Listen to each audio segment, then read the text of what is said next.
میں ہوں ظہیر الدین Babar. Election commission نے اعلان کیا ہے کہ وہ 60 روز کے اندر بھی الیکشن کے لیے تیار ہے اور 90 روز کے اندر بھی الیکشن کروا سکتا ہے۔ دوسری جانب جو سائفر کا معاملہ ہے وہ بڑی تیزی کے ساتھ ہمیں سمٹتا ہوا نظر آ رہا ہے اور عمران خان کے گرد گھیرا تیزی کے ساتھ تنگ ہو رہا ہے۔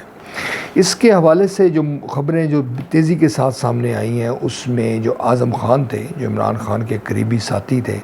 جو نامعلوم افراد کے ہاتھوں گرفتار ہوئے تھے، اب وہ سامنے آ چکے ہیں اور انہوں نے کہا ہے کہ وہ اپنے دوست کے گھر میں مقیم تھے، اور اب انہوں نے اعتراف کیا ہے کہ جو سائفر کا معاملہ ہے وہ عمران خان صاحب نے حکمت عملی کے ساتھ کیا تھا، اور اس کی وجہ یہ تھی کہ وہ تحریک عدم اعتماد سے توجہ ہٹانا چاہتے تھے اور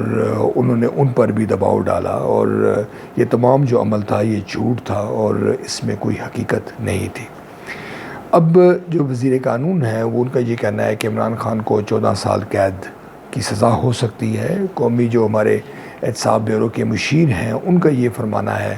یہ اوپن اینڈ شٹ کیس ہے، اس میں کوئی بڑی بات نہیں ہے۔ عمران خان کے حوالے سے یہ بھی کہا جا رہا ہے کہ یہ بہت بڑے جرم کا ارتکاب کیا انہوں نے اور ان کو 14 سال قید کے علاوہ سزائے موت بھی ہو سکتی ہے۔ ناظرین، ہماری جو تاریخ ہے اس میں جب اس قسم کی صورتحال ہوتی ہے تو آپ بخوبی اندازہ کرتے ہیں کہ یہ معاملات ہو جاتے ہیں اور ان پر عمل درآمد بھی ہو جاتا ہے۔ عمران خان کی گرفتاری تو یقینی ہے اور الیکشن سے قبل ان کی گرفتاری ہوگی، اور اس کے بعد جو پاکستان تحریک انصاف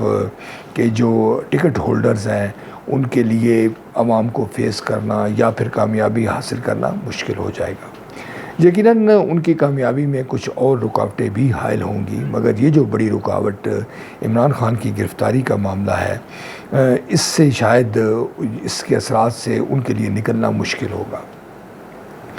عمران خان ایک دفعہ گرفتار ہوں گے، اس کے بعد یقیناً آپ جانتے ہیں کہ عدالتوں میں مقدمات چلیں گے، وہ 4 مہینے گرفتار رہیں گے، 6 مہینے رہیں گے، اس کے حوالے سے کچھ کہنا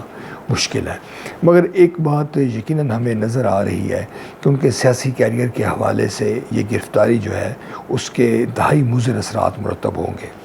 پاکستان میں اگر ہم قومی تاریخ پر تاریخانہ نظر ڈالیں تو یہ ہوتا چلا آیا ہے۔ میاں نواز شریف کے ساتھ ہوا تھا،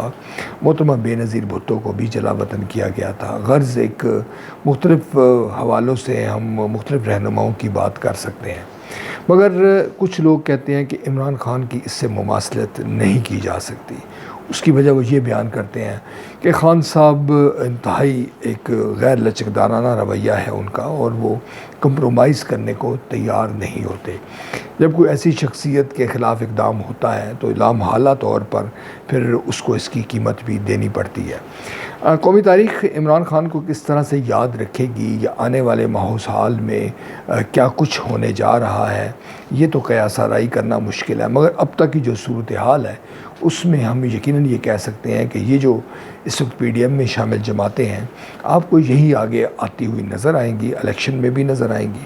اس کے علاوہ اپوزیشن میں بھی یہی جماعتیں ہوں گی یا ان کے ہی ہم خیال ہوں گے۔ پاکستان تحریک انصاف یقیناً قومی اسمبلی میں، پنجاب اسمبلی میں موجود تو ہوگی، مگر اس کی جو موجودگی ہے وہ اس قدر زیادہ نہیں ہوگی کہ وہ اپنی موجودگی کا احساس دلا سکے۔ خیبر پختونخوا میں کچھ لوگوں کا کہنا ہے کہ عمران خان کی جو حکومت ہے یعنی پی ٹی آئی کی حکومت بن سکتی ہے، مگر شاید وہ عمران خان کی گرفتاری، عمران خان کو رہا کروانے کے لیے کوئی مؤثر کردار ادا نہ کر سکے۔ عارضی طور پر ہی صحیح، مگر تحریک انصاف کے لیے یہ جو مسائل ہیں اس کا حجم کا اندازہ لگانا مشکل نہیں ہے، مگر جب اس کا مثبت اثرات قومی سیاست پر کیا پڑیں گے، پاکستان کے عام آدمی پر کیا پڑیں گے، اس حوالے سے کچھ کہنا مشکل ہے۔ البتہ یہ ہم یقین سے کہہ سکتے ہیں کہ پاکستان تحریک انصاف کی جو قیادت ہے، جو عمران خان کے ساتھ نظریاتی طور پر کمٹمنٹ رکھتے ہیں لوگ، ان کے لیے شاید اب کچھ بھی اچھا نہیں رہا۔